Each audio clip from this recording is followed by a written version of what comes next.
Okay, right. The topic for today's talk is the Noble Eightfold Path. So, as you might recall from the last lesson, the core teaching of Buddhism is the Four Noble Truths, and we covered the first three Noble Truths, and I'll recap those. And so today we're talking about the fourth Noble Truth, which is the path of practice. So the Noble Eightfold Path is the path of practice. It indicates what we do as Buddhists. So the Four Noble Truths are, there is the Noble Truth of suffering, the Noble Truth of origin of suffering, the Noble Truth of extinction of suffering, and the Noble Truth of the path that leads to the extinction of suffering.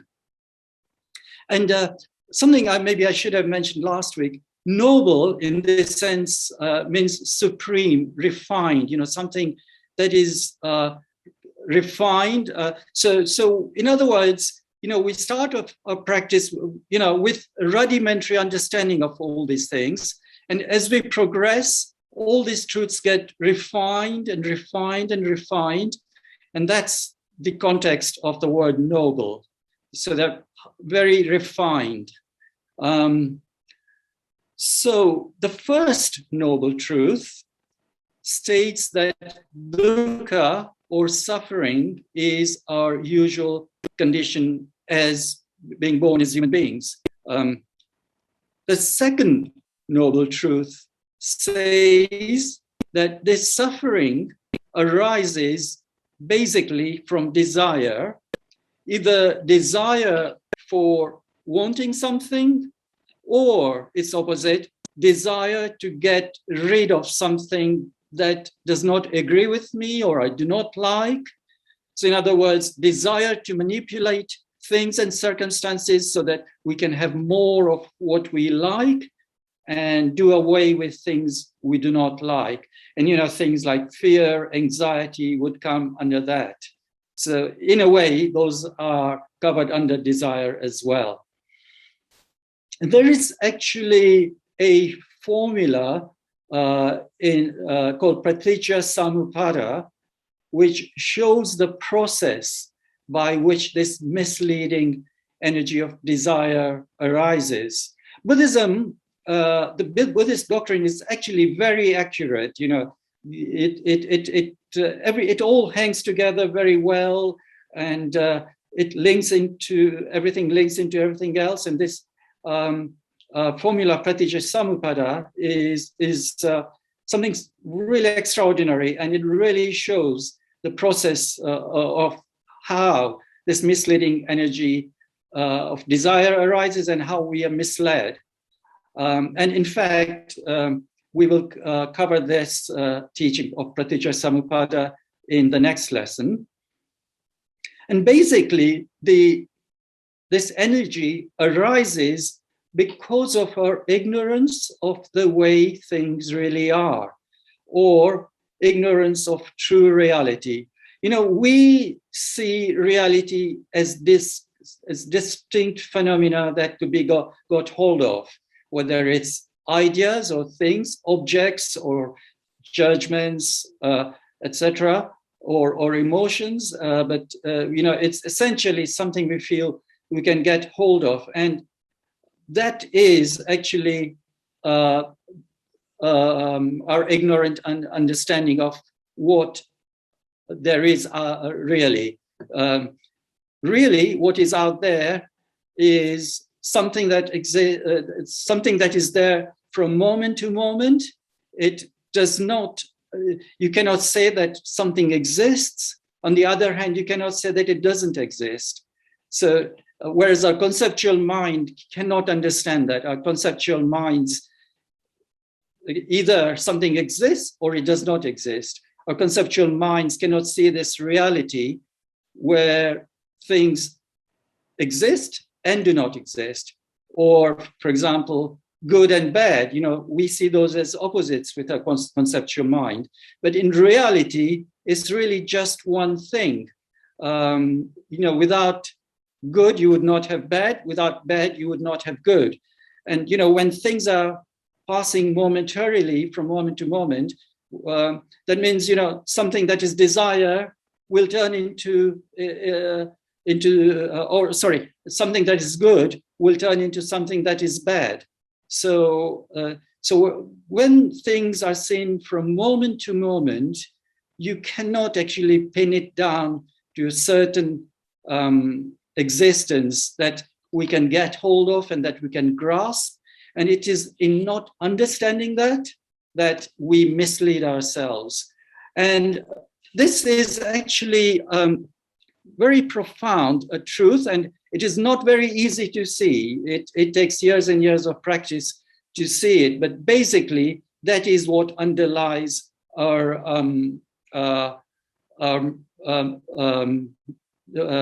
not seeing the reality correctly.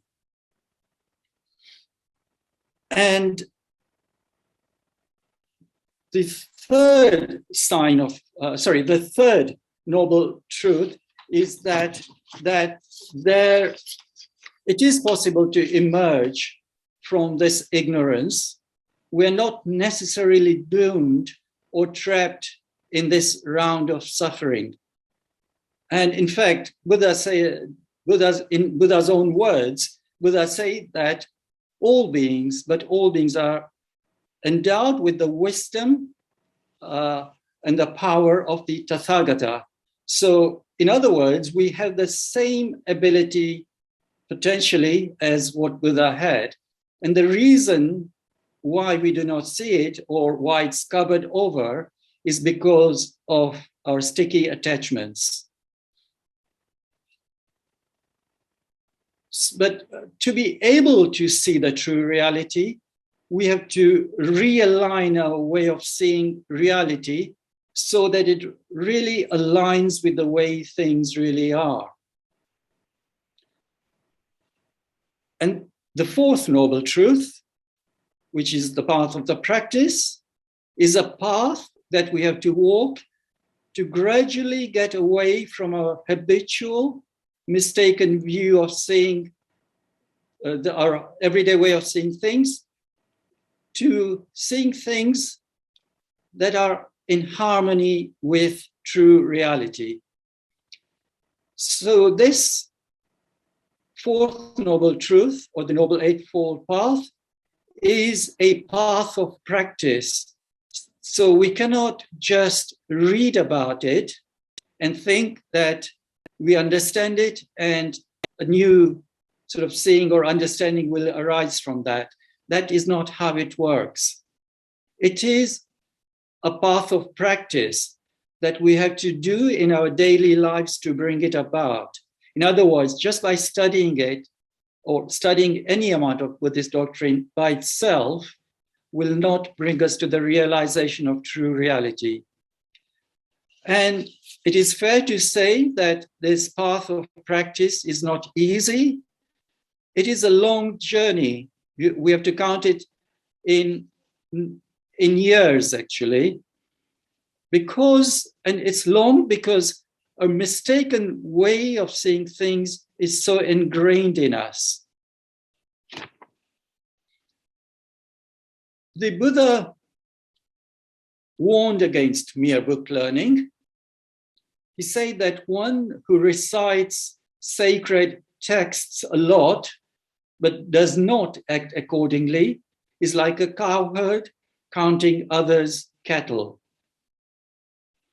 And it is also said that Buddhas but point the way. Each has to walk the path himself or herself. So in other words, we covered this in the first lesson. No amount of venerating the Buddha, no amount of rituals, chanting, the Buddhist chanting, all of them by themselves will result in anything. We have to do the full practice. But actually chanting is a useful part of the practice, but just empty rituals are not. Sometimes people have some superstitious beliefs. which are sometimes so ingrained that we don't even realize that they are sort of based not on anything really profound. None of that will result in salvation. So we have to walk the path ourselves to actually realize the truth. No one else is going to do it for us. Now, let me know if we can have the second slide. Okay, so we'll go on to the Noble Eightfold Path. Now, if you look at the slide that's been put up, these are the 8 factors of the path we practice. If you just want to look at that.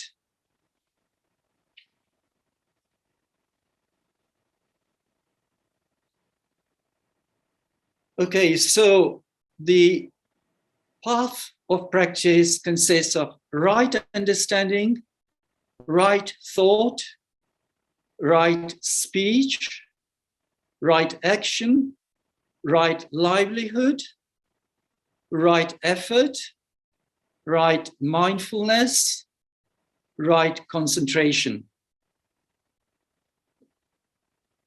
And as you see, the 8 factors have been color-coded into 3 groups.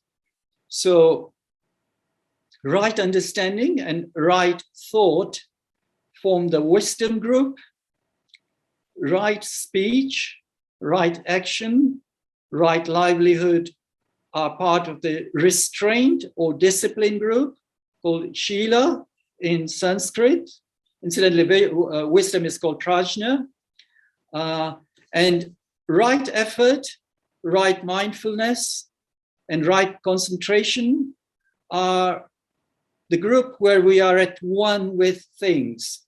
And that's called Samadhi in Sanskrit. Now, the first thing to point out is the use of the term right. Right is not intended to mean as opposed to wrong. In Buddhism, we discover what is appropriate and helpful ourselves with guidance from those who've traveled the path before. It does not actually lay out what to do as absolute commandments, say, unlike the 10 commandments of Christianity. There is nothing that's absolutely laid down in Buddhism. We discover it for ourselves as to what is right and helpful. Right should be translated again as noble or supreme. So as we walk the path, we begin to refine each factor more and more as our awareness of what is required and helpful grows. So we should take right as right meaning refined. So it's refined understanding, refined thought, refined speech, refined action, refined livelihood, refined effort, refined mindfulness, and refined concentration. And as I say, what is refined will keep on being refined as we walk the path.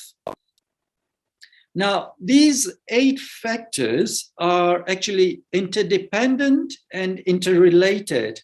So they're not followed one after the other. So it's not as if we practice right understanding, perfect that, and then go on to the next factor, right thought, and then perfect that. It's not like that at all.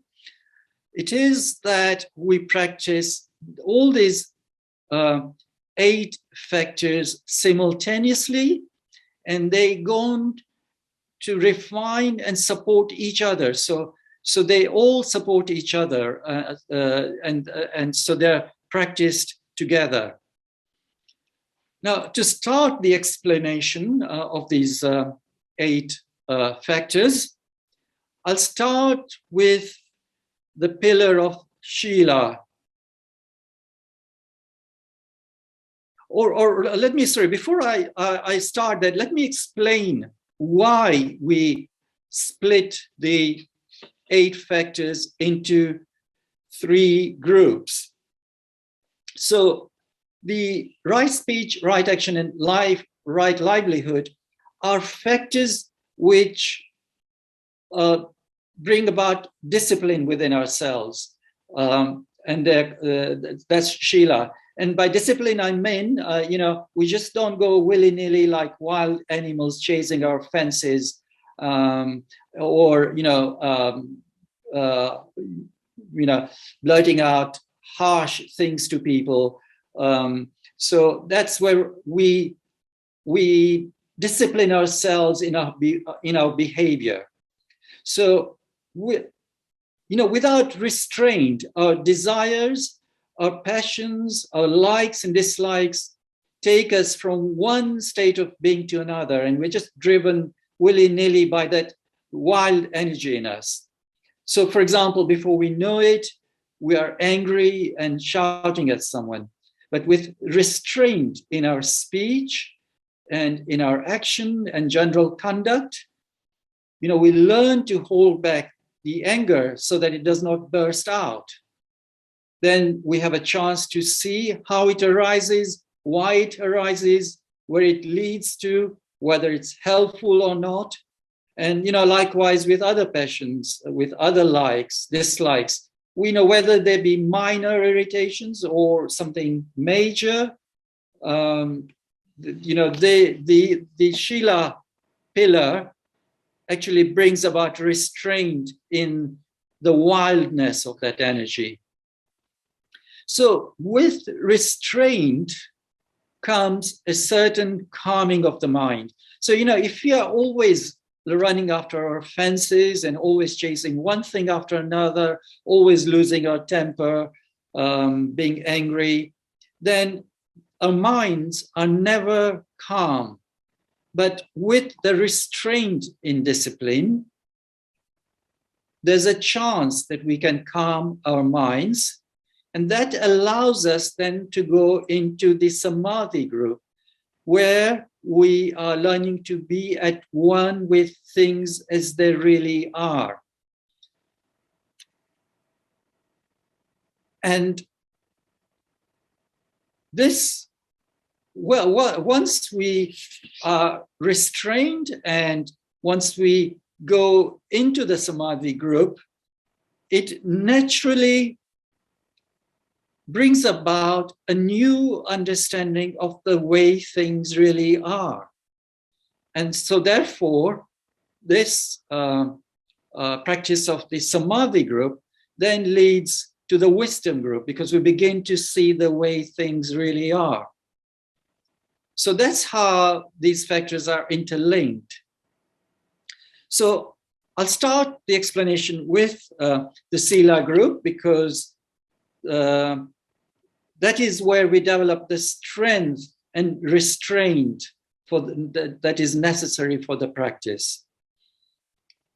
And we practice restraint by giving ourselves wholeheartedly into what we are doing at the moment. So I'll cover each factor now. Looking at right speech,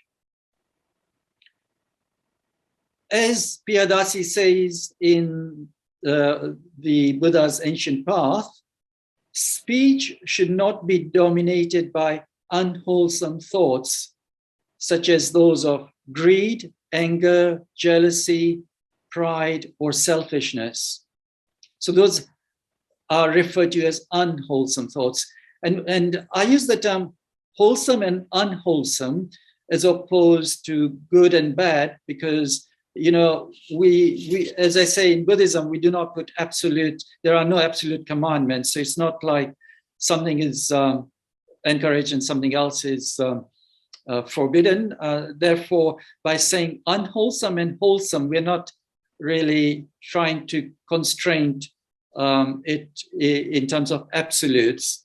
So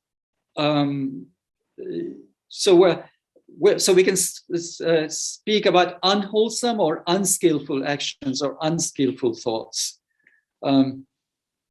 So right speech is speech that is not dominated by our passions of anger, greed, jealousy, pride, selfishness, etc. So this restraint is difficult because before we know it, the harsh words can come out in no time at all. But what we do is we train ourselves to notice the arising of greed, anger, irritation, jealousy. And we notice that so that we know that that energy is there before it has a chance to run away into harsh words. And usually when we blurt out something, it is with that blind energy that we're not even aware was there. So classically, right speech is to, first of all, abstain from falsehood and always speaking the truth. Secondly, abstain from tale bearing, which brings about discord and disharmony, and to speak words which are conducive to concord and harmony. Thirdly, to abstain from harsh and abusive speech, and instead to speak kind and refined words. And fourthly, to abstain from idle chatter, vain talk, or gossip, and instead to speak words which are meaningful and blameless. The way to look at this is, we would all like to live in a harmonious world where we respect each other and we are respected in turn. So before we blurt out something, it is worth thinking, is this creating or contributing to the sort of world I would like to live in, or is it doing its opposite?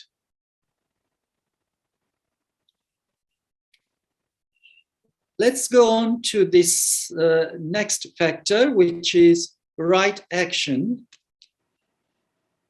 So right action is refraining from 3 wrong actions that are killing, stealing, and sexual misconduct. Right action is to not harm others and not to harm ourselves either. And it is based on compassion.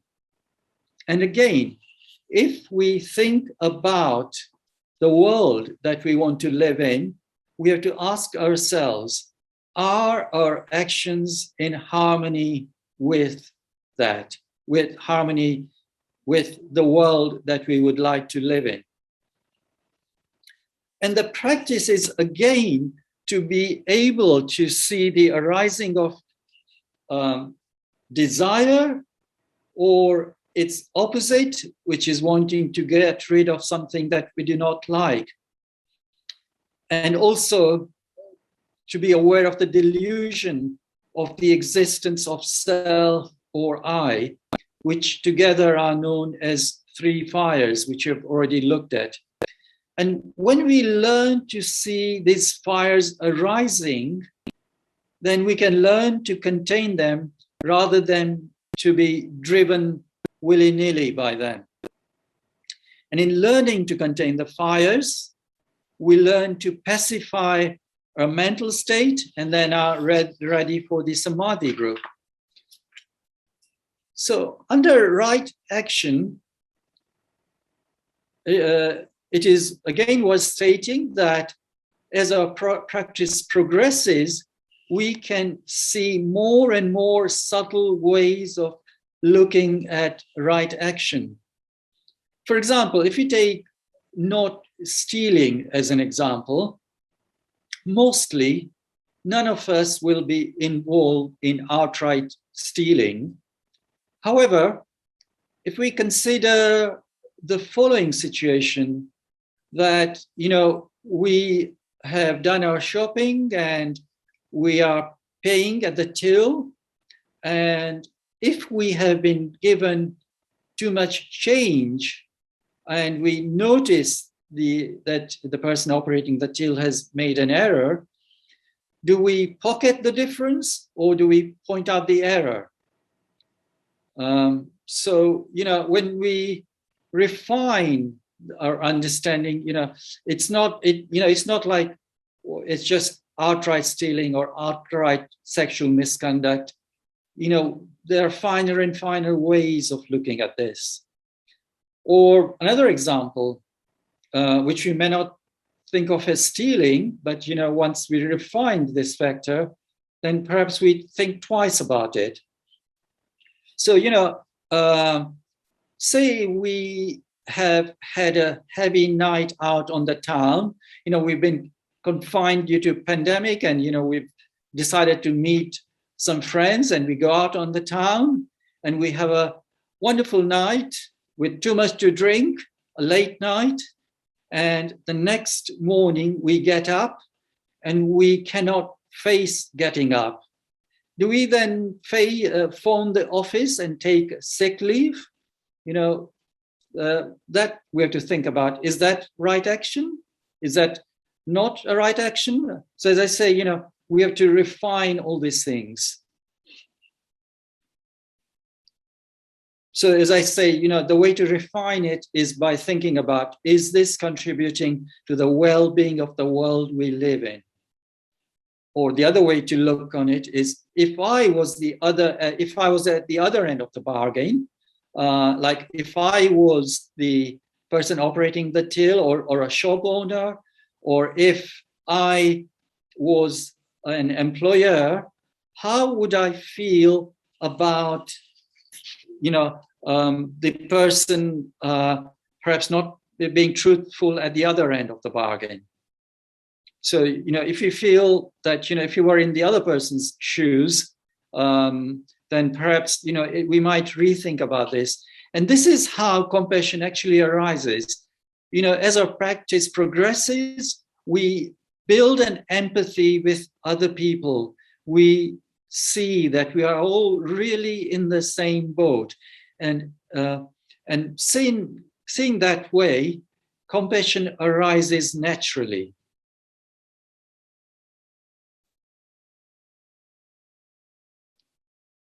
And here I'll briefly point to the teaching of karma, which we will again cover next week.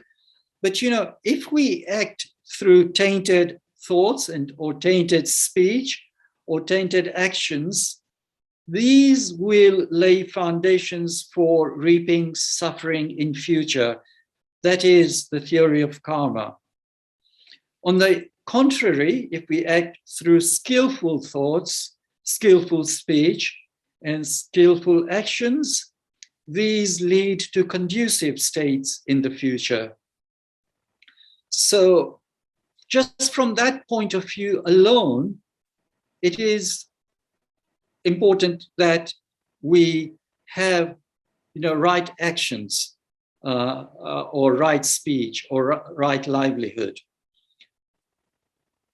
because we are then lessening our own suffering in the future. As I say, I will cover it in more detail next week.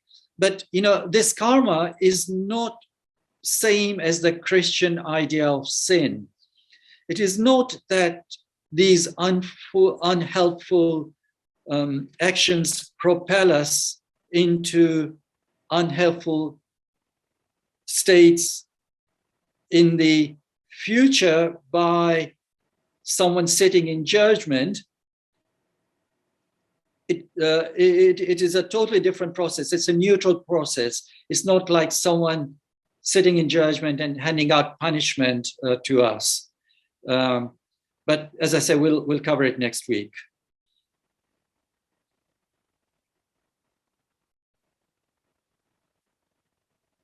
And the code of ethics for a layman, if we are practicing Buddhists, is laid out in 5 precepts, which, as practicing Buddhists we can take up. And the 5 precepts cover the 3 unwholesome actions that I've already talked about, which is killing, stealing, and sexual misconduct. So they cover those 3, and there's 2 more. So the 5 precepts are to refrain from harming living things.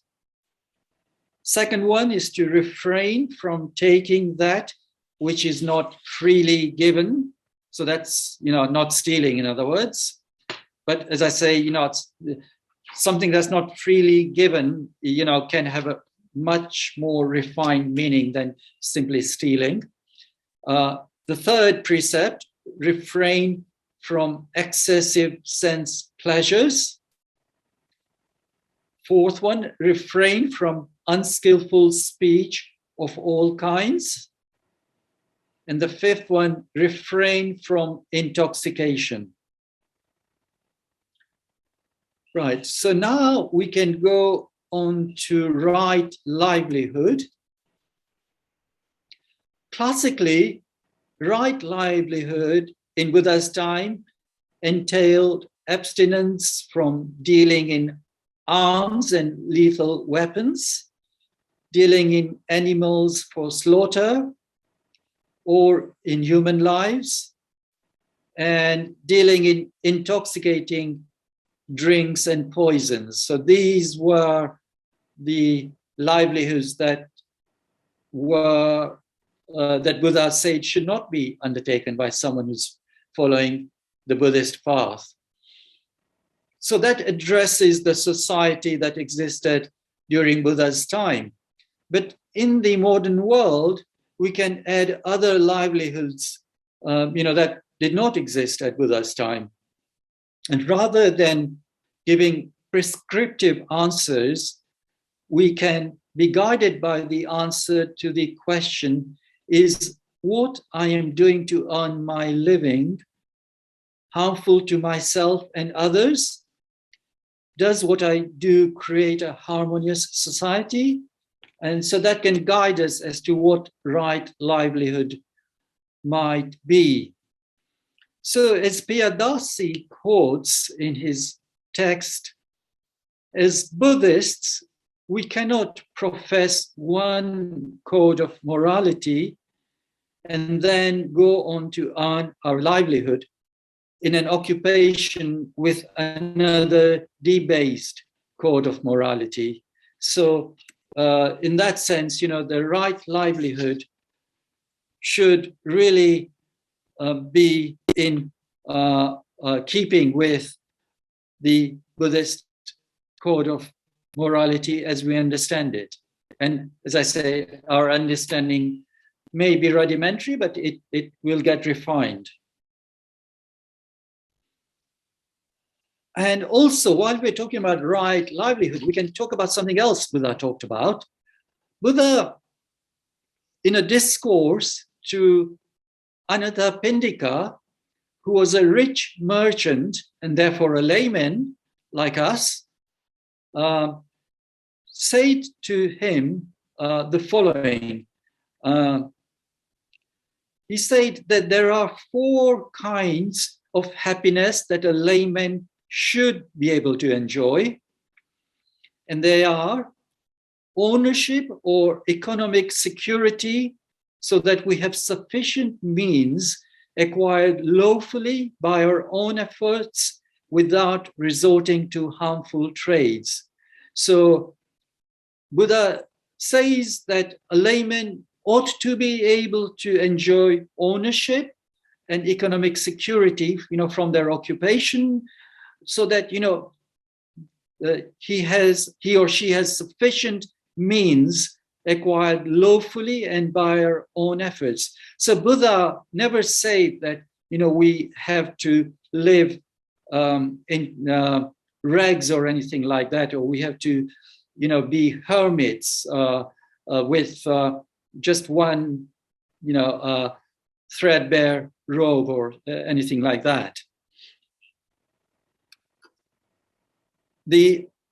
So that was the first kind of happiness a layman ought to enjoy. The other happiness a layman can enjoy is the joy of wealth or happiness gained by judicious expenditure of lawful wealth.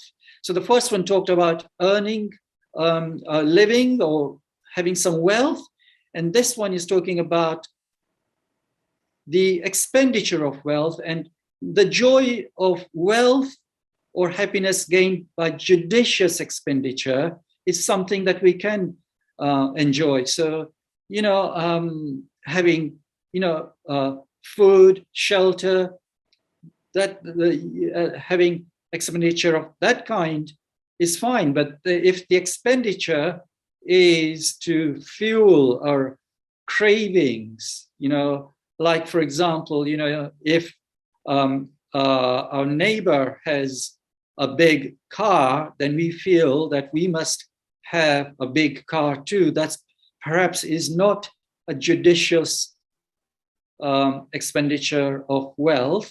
So the joy of wealth or happiness gained by judicious expenditure is okay for a layman. The third happiness that a layman should enjoy is the bliss of not being in debt. And the final one is the final happiness that a layman ought to enjoy is the bliss of being without blame. So, if we have lived our lives, so that, we have, we've not been selfish, we have been compassionate, then perhaps, there will be this sort of bliss arising of having done things which are blameless.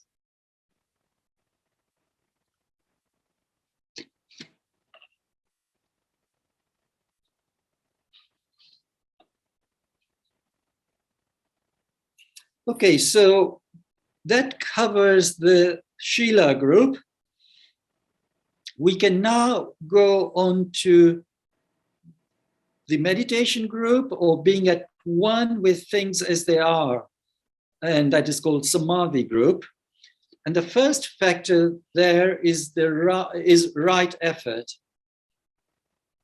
So right effort is effort to do the following: to prevent the arising of unwholesome states that have not arisen, to discard unwholesome thoughts that have already arisen, to produce and develop wholesome thoughts which have not yet arisen, and to promote and maintain the good thoughts already present.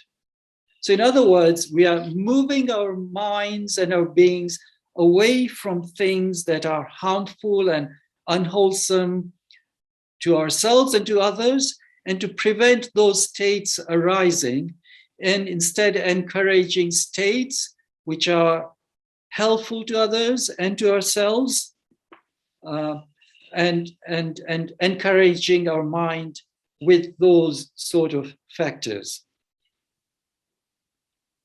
So basically, it means that constant effort is required to encourage the mind towards good, helpful states and away from unwholesome states. And this can actually be summarized in one saying, which is to do good, to do as little harm as possible. That is the teaching of the Buddha. So really, that is what it amounts to. That's what the Buddhist practice amounts to do good and to do as little harm as possible. That is the teaching of the Buddha.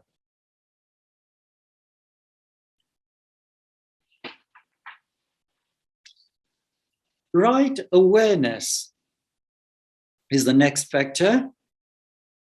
With this factor, we bring to awareness what is going on in our body and also mentally. So we are aware of our body, our feelings, our thoughts, our judgments, our impressions. So right awareness, there has actually been put down as right mindfulness, and this is how you will often see it in Buddhist texts. But we have to be careful about the term mindfulness, and therefore I do tend to use the term right awareness. The reason why we have to be careful of the term right mindfulness is because with using the term mindfulness, we can sort of understand it as meaning I use my mind to be aware of what I am doing, almost like a sports commentator. It is like, now, I'm walking and now the heel has been lifted, and now I'm lifting my left foot and now I'm lifting my right foot. So it's not like that at all. That's like a sports commentator commenting. There is no thought involved in awareness. We're just aware. So whereas being like a sports commentator, we are acting out of thoughts and commenting. And that's why this term mindfulness is not helpful, because sometimes mindfulness sort of implies, we are using our brains or minds to be mindful. Whereas, awareness does not need thoughts. There is just bare awareness of what there is. Awareness is just being aware without holding on to anything, without commenting. It might be helpful if I gave an example. So say if you're playing tennis, so there's a ball coming towards us that we will be hitting, and the ball can have a variety of trajectories. It can be coming fast, it can be coming slow, the trajectory can be high, it can have topspin or underspin.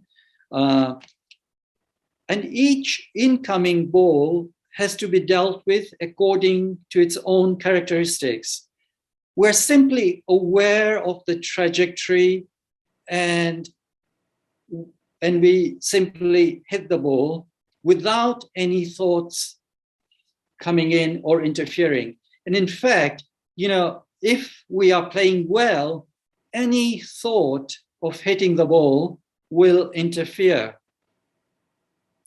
And if we started analyzing and thinking, that now the ball is coming at me, and it is a fast ball, it is a slow ball, it has a topspin, it has underspin, we will just not be able to hit a good shot, because all these things interfere with our playing smoothly. So in that sense, there is no thought required to hit the ball. And when we play well, this is how we play. There is no thought coverings at all. There is simply awareness of the ball and the ball being hit. There are no thoughts. So that gives an inkling of what awareness is like. Or another example is if we take our arms and if we just pinch ourselves in the soft part of our arm, if you just try and do it, just pinch yourself on the soft part of your arm. That awareness of the pinch arises naturally. You're just aware of it. You do not need a thought to be aware of it. You do not need to say, now there is pinching, now there is some pain. You do not need all those sort of thought coverings. We're just aware of the pinch. That is awareness without thought coverings.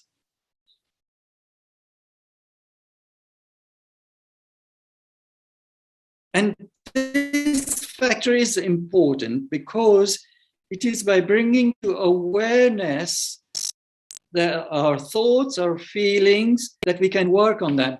And if I can describe it in this manner, that there is, this, I'm just sort of describing it in a rough and ready way. It's not described like this in the doctrine, but I hope this will give you a clue as to what it is.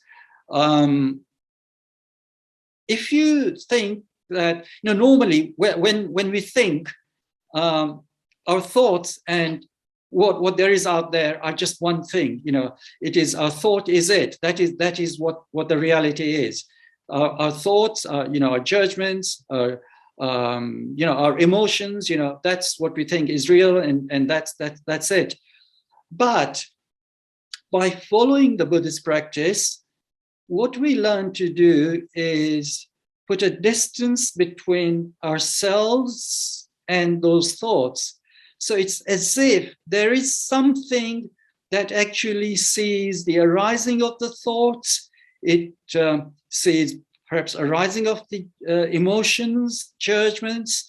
So rather than seeing it as just one conglomerate that is reality for us, instead there's a separation. There is a part that is aware. That part is aware of the thoughts arising. So, thoughts may be arising, emotions may be arising, but the awareness just sees thoughts as thoughts, emotions as emotions, passions as passions. So there is a distance put between those thoughts and emotions and passions and what we really are.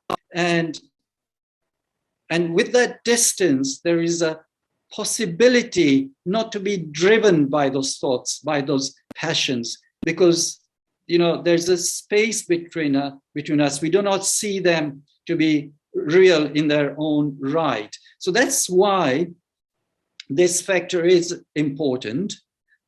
I can actually also, let me give you a story here as well that again perhaps points to what this is and how this works out in Buddhist practice. So in this story, there's a monk who is meditating on a cushion, and there is a door to the room that has not been oiled for a while, and it's rather creaky. And Mara climbs on top of the door and sits there. Now, Mara, as we have discussed in the past lessons, can be taken as a personification of the world of change. And Mara likes to keep us in his own realm, which is the realm of change. That is our everyday mundane reality. And Mara quite likes his subjects to be there, because Mara does not like to lose his subjects.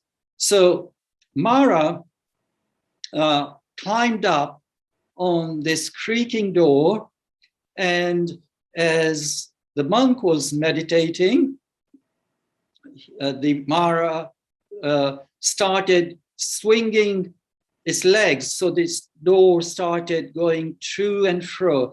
And as it went to and fro, it went creak, creak. And Mara got no reaction out of that meditating monk. So the Mara started putting more energy and started swinging the legs even more. And the noise of a creaking door became even more noticeable. Still had no reaction from the meditating monk. And so Mara went on like this, and eventually the meditating monk said to Mara, "That's fine, Mara, you go ahead, you do what you're doing, and I will do what I am doing."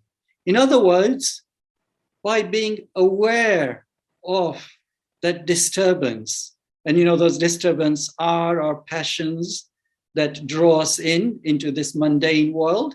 By being aware of it,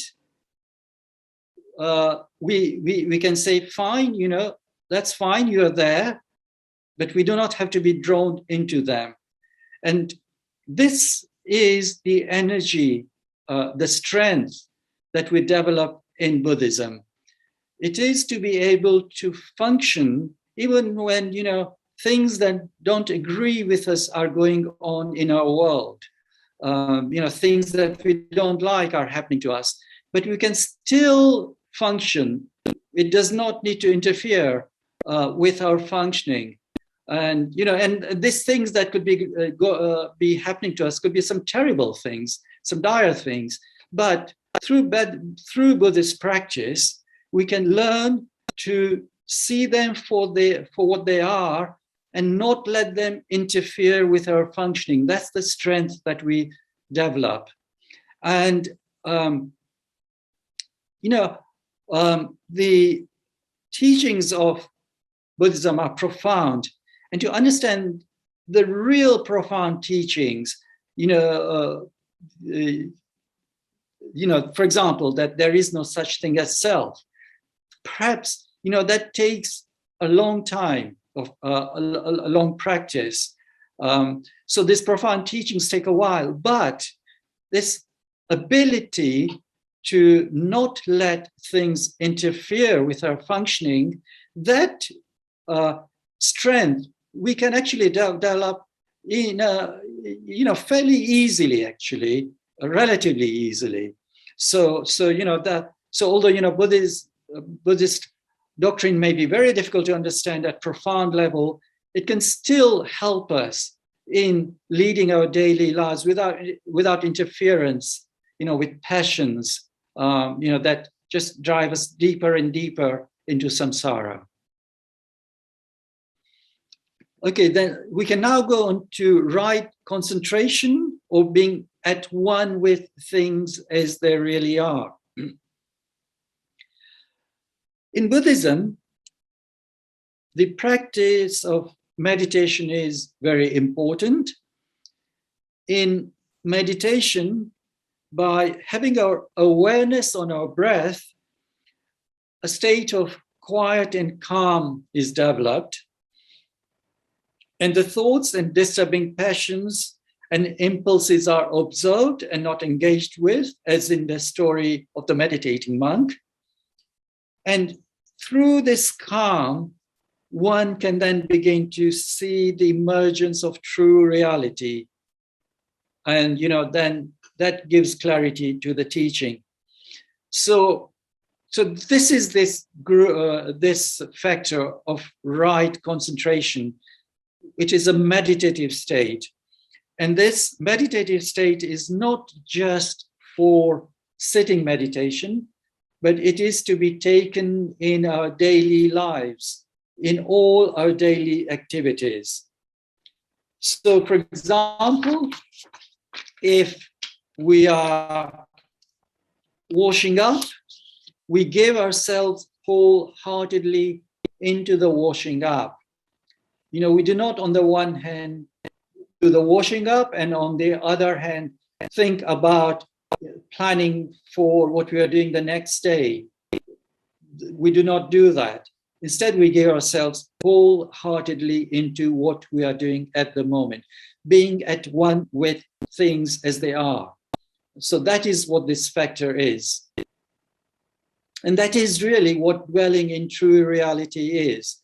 So that's dwelling in true reality rather than to be dwelling in our thoughts and passions and imaginations and judgment.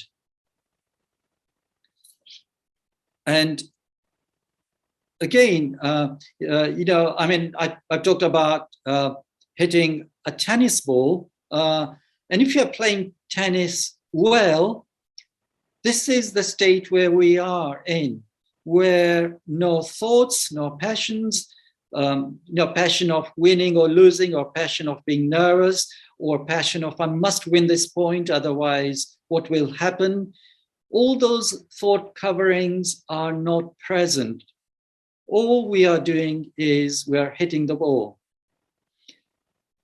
Actually, there is more to it because, we can use our intellectual capacity, but Perhaps I can talk about it some other time. But so even while playing tennis, we can use our intellectual capacity.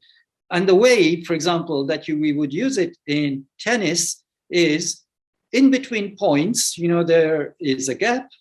During the gap, we review as to what happened in the previous point, why we made a mistake, for example. We review that, and then we sort of file it away within ourselves, within our being, and then leave it at that. And then when it comes to playing the next point, we drop all these thoughts, all these considerations. And it's remarkable, if we have thought about that mistake and just put it within our being, it does emerge eventually. If you're playing tennis regularly, it emerges at the right time without needing a thought or anyone thinking about it. So this is the state that we are in while we are playing the point. The intellectual capacity is helpful. This is what tennis coaches do. They analyze our game and tell us that perhaps if we did this rather than that, it might help us. So that's where the intellectual part comes in. But when it comes to the actual playing, that is when all that has to be dropped. And if any of those things are present, they will interfere. They will not let us play well. It is same for people who play a musical instrument well, or who sing well, or who dance well. They know this state. They know this state where there is no I, where there are no thoughts. There is just the playing, just the singing, just the dancing, whatever that activity is. There is no player separate from the playing. And that is what this Samadhi practice is. We can now go on to right understanding.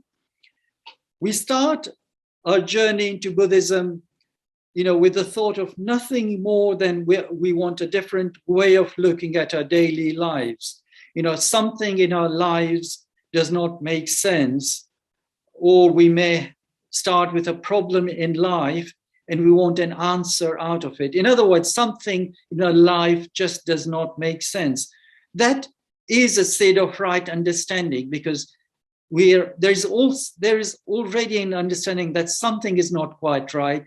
There is an impulse to want to see a different way of looking at things. So that is how the practice of right understanding can start.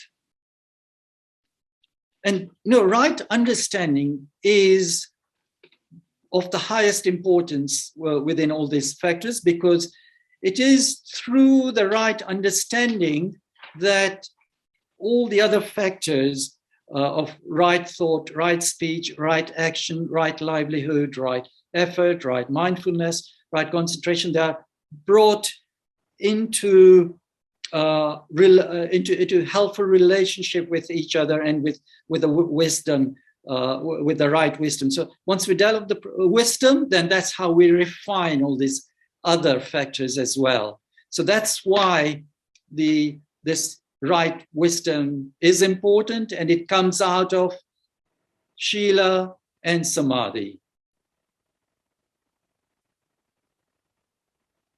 So as I say, to start with, the right understanding may be just very rudimentary, but all these factors will feed into each other, and a new understanding will start happening as to what is really out there, as opposed to what we see in our mundane everyday seeing. And eventually, right understanding is to see the true reality as it is. And the last factor is right thought.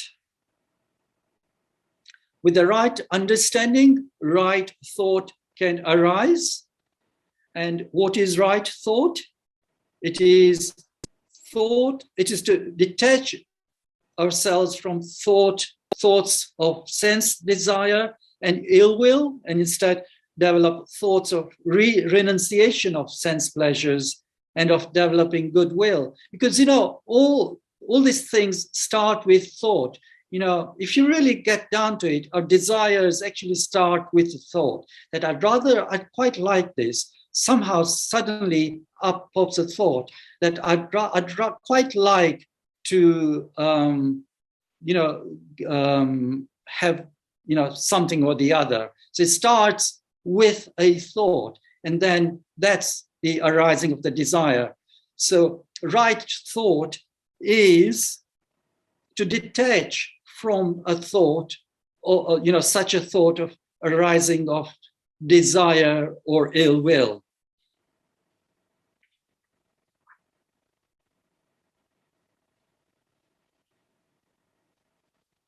So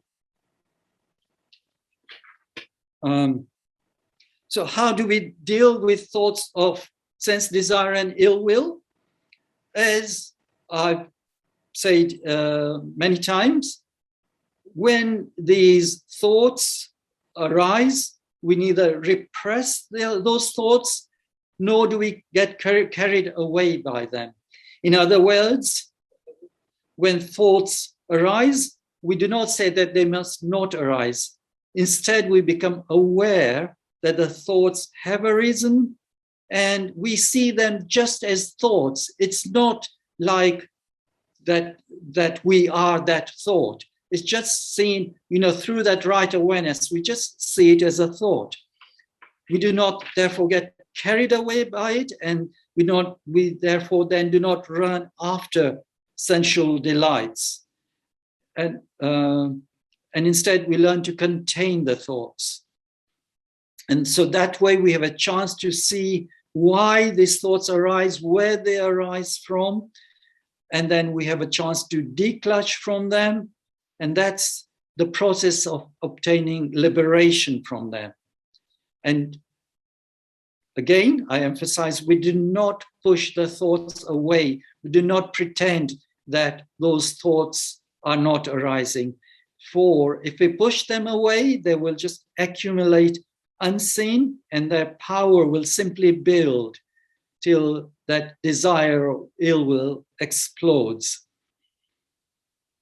And it is true that some desires and ill will are stronger than others. And it may be very difficult to contain desires or ill will that have a lot of energy in them. And so that is why the Buddhist path of practice is a very gradual one.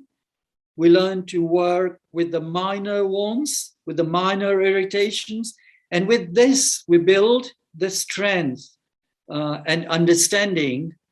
And then that strength and that understanding then enables us to work with things that perhaps have more energy, bigger desires or bigger ill will.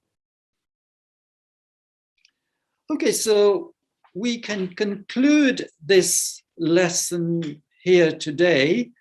Lavinia, you can take off the slide.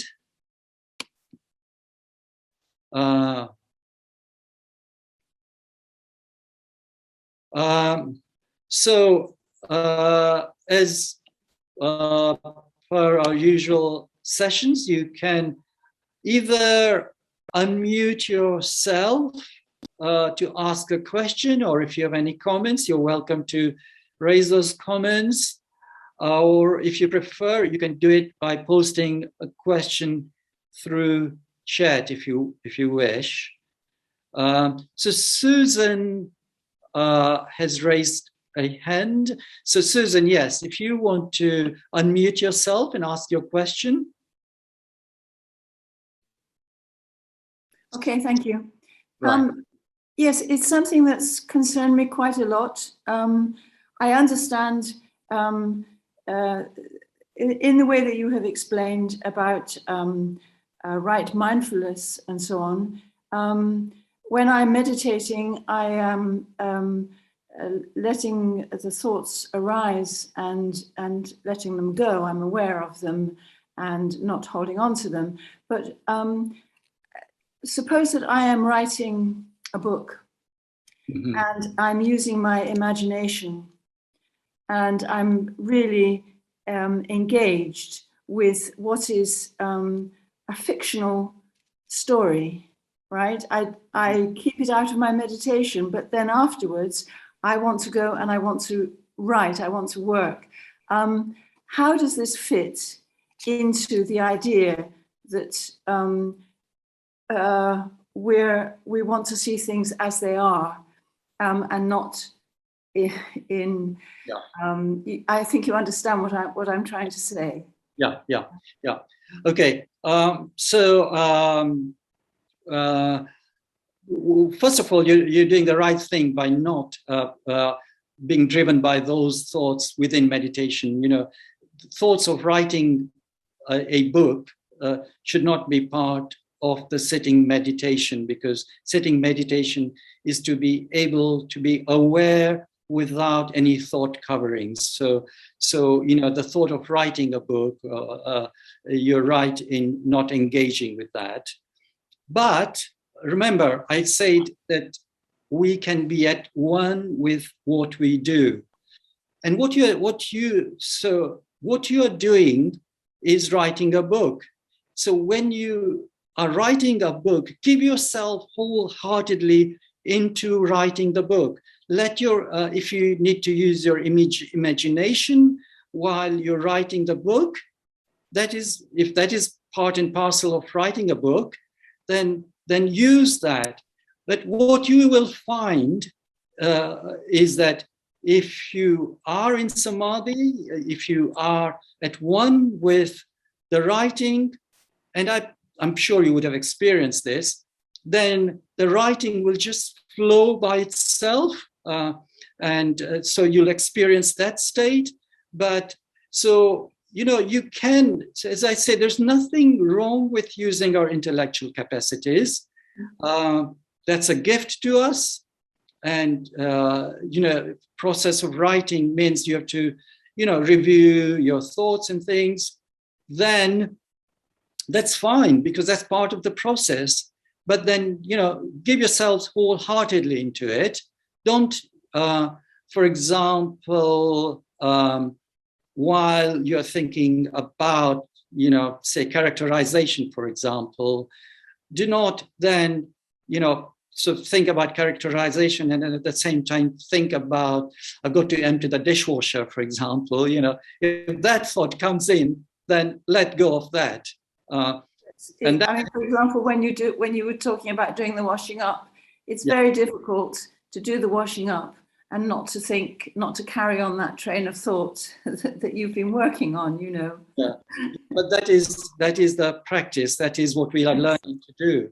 And physical tasks like washing up are very helpful. You know, washing up, cleaning, gardening. Those are tasks that it's fairly easy to give ourselves wholeheartedly in. Particularly if there's a task that you don't like, for example, you don't like ironing, and then there is a whole pile of ironing, and you know there's this thought of not wanting to do coming up, then you know pick up that whole pile of ironing and start ironing, and put all that energy that's going into not wanting to iron into the ironing, put it into the ironing. And you know, when a thought comes that I don't like ironing, let go of it and put that energy into the ironing.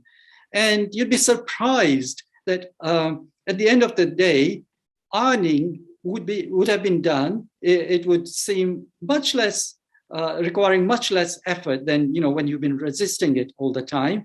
It'd be like, you know, that pile of clothes that have been ironed are smiling back at you.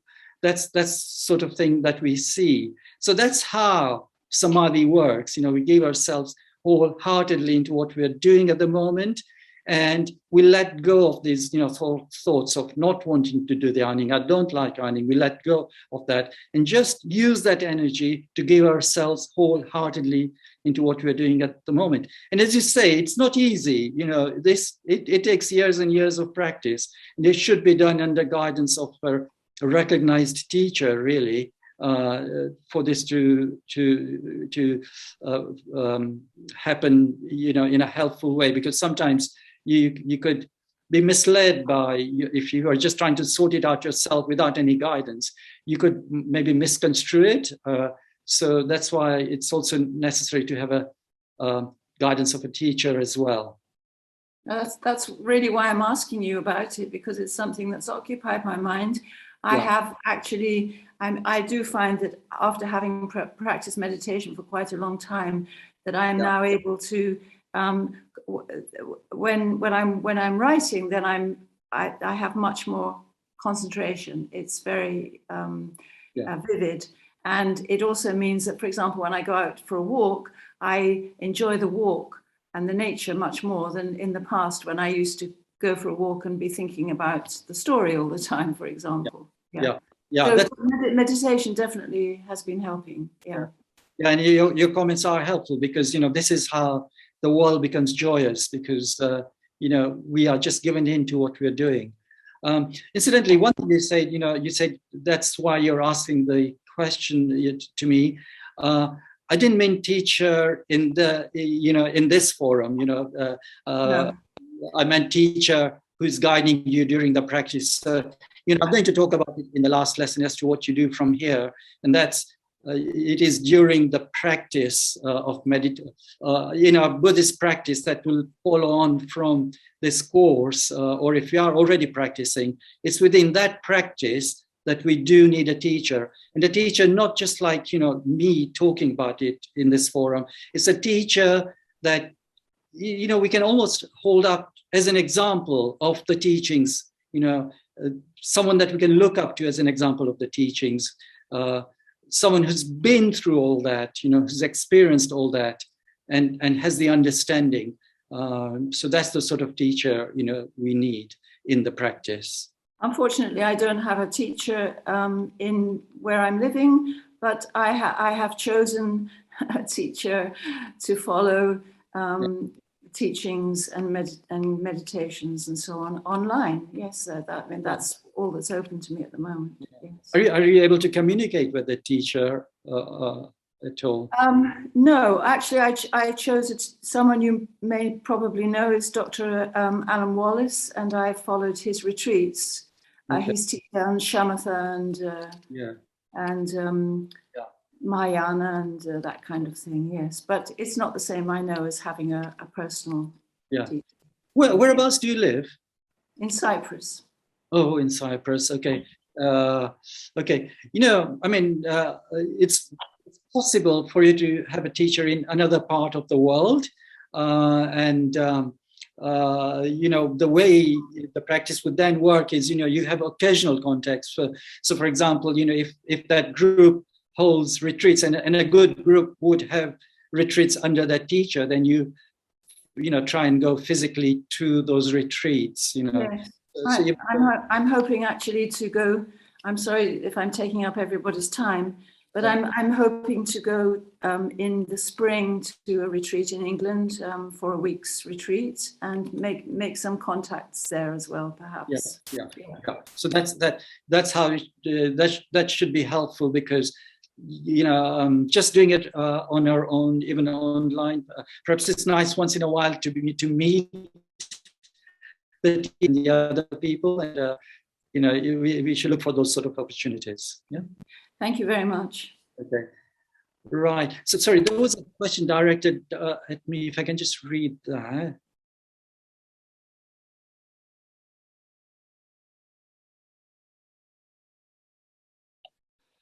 Okay, I'll just read out the question. It appears, so this is from Christina. It appears sometimes that the technology dependence and lifestyle of modern culture make it harder to walk the path than simpler cultures. How do those practicing Buddhism adjust? Actually, the answer to that is we do not need to adjust. Actually, we can live our daily lives as they are, and they give us lots of fruit for practice, lots of opportunities for practice. If you remember, Buddha said that during his lifetime, and that was during his lifetime, he was saying that, this generation delights in sensual delight, and, words to that effect, which I read out in one lesson. So, even though, the life might have been simpler, the human condition then, our own being human beings then and now is the same. What they would have gone through regarding sensual delights and pleasures are the same as us. So in that sense, the society may have changed. We might have different sensual desires and different things driving us, but those are still desires. So in other words, we don't need to look for readjusting our lives artificially. The way we are living our lives gives us enough food for practice. Having said that, it is true that with modern technology, it's very easy to be distracted by, several things at one go. We might be watching television, and we might be interacting on social media, and we might be doing something else. So what we can do is stop doing that. We just do one thing at a time. When you're having a meal, just have a meal. Do not watch your laptop streaming at the same time. Just give yourselves into eating the meal. So don't try and do, two things at one time. And there are so many unnecessary things that you might realize you're doing as practice goes on. You can let go of those things. We've had pandemic, we've had lockdowns, and hopefully we realized that how our lives can actually be simplified.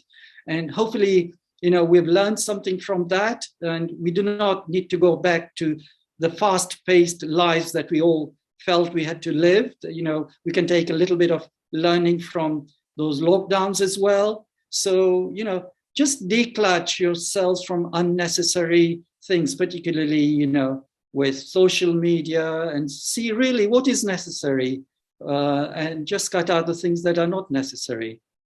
Yeah. And sorry, there was another question which was also directed at me. But Lavinia has also a lot of questions, and I'm afraid today we only have 5 minutes. So Lavinia, I'll just let you put a question.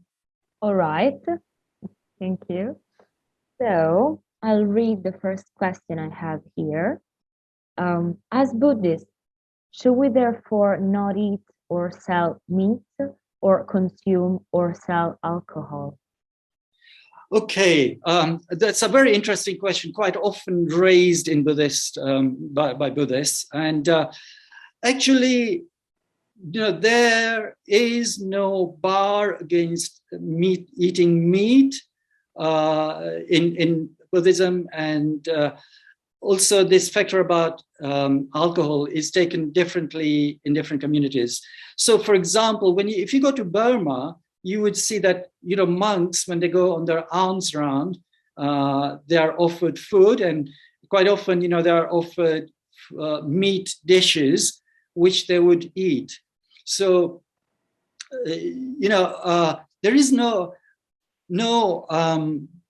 bar, like a commandment not to eat meat. And there is the alcohol one is a little bit more subtle, but if I just take eating meat as an example, so like in all the other factors, we have to refine that factor to what suits, to what is really suitable for the circumstances. So, in Buddhism, to read things that were not intended into it is actually to distort the picture. And quite often, Buddhist religion is distorted by people actually saying that Buddhism says we do not eat meat. It does not say that. It does say we do not harm living things. How you square the two is what you realize from your practice and from your circumstances. And why do I say this? Buddhism, as I say, if we put onto Buddhism things that are not there, we distort it and lose its vitality. Buddhism actually went from India to Tibet. If Buddhism said that there is a total bar from eating meat, and then I don't think Buddhism would have taken root in Tibet, where there's been a great flowering of Buddhism, and we'd have missed out on all that. So this is how, by putting things on religion, by putting our ideas into it, no matter how rose-tinted they appear to be, by putting those into Buddhism before understanding what Buddhism is, we are actually distorting the religion. So Buddhism does not say that we can't eat meat. And it is only in recent times that we have the luxury of saying that I won't eat meat. It really wasn't possible, say 100 years ago, because we did not have all the ways of producing food in other ways, and that's the culture that we lived in, and that would have been fine to eat meat within that culture. But as we have progressed economically, it has become possible to become vegetarians. And then, if you're inclined that way, then that is fine. Our circumstances at the moment do allow us, but do be careful. You must not distort the religion just because of that. Just because you decide to be vegetarian does not mean that you then go on to distort Buddhism as a religion. It's a profound religion. And by putting our own ideas onto it, we are in the danger of distorting it. So be careful with that. Alcohol, I just answered that briefly. So the way I put it was to refrain from intoxication. So certain communities, they would take alcohol. And incidentally, when I talk about communities, as far as lay communities are concerned, most of the lay communities in Buddhist countries, be it Sri Lanka, be it Burma, be it Thailand, they do eat meat, the lay communities, and they do have alcohol. So again, this shows that there is no bar. These are Buddhists who do eat meat and do take alcohol. So there is no bar as such. But for monks, there's a more rigorous discipline, and really most Buddhist monks will not take alcohol. But remember, the factor really says to refrain from intoxication, because intoxication is what clouds the mind, and it's through the clouding of the mind that we lose this awareness that I talked about. And this is where passions can creep in. So that's why we refrain from intoxication, whether it be alcohol or drugs. We do not indulge in them. But it's refraining from intoxication. As lay people, we can enjoy alcohol, provided we do not get intoxicated, provided it does not become a habit. In other words, it doesn't become a desire. Then there is no bar in Buddhism as laymen from eating meat or taking alcohol. But you may equally decide not to, which is fine as well. Okay, so that brings us to 8 o'clock. So we'll end the lesson here, and so next week we'll talk about the two topics that I've already talked about. I'll mention them briefly. Karma, Praticca Samuppada, and Wheel of Life. All these teachings really show us why or how we come to be in this state of not understanding true reality as it is, and why we end up being driven by the fires, and why we create this world of suffering through which we are living. So see you all next week, hopefully. Bye-bye.